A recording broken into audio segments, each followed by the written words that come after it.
Mobile phone విషయంలో తల్లిదండ్రులతో గొడవపడ్డ 19 ఏళ్ల యువకుడు ఆత్మహత్య చేసుకుంటానంటూ కొండపైకి వెళ్లిన విషాద ఘటన ఛత్రపతి శంభాజీనగర్ జిల్లాలో జరిగింది. కొడుకును కాపాడుకునేందుకు వెళ్లిన తండ్రి యువకుడిని పట్టుకునే ప్రయత్నంలో ఇద్దరు కొండపై నుంచి జారిపడి మృతి చెందారు.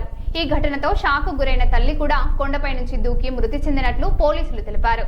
ముగ్గురి మృతదేహాలను పోస్టుమార్టం కోసం తరలించి కేసు దర్యాప్తు చేస్తున్నారు.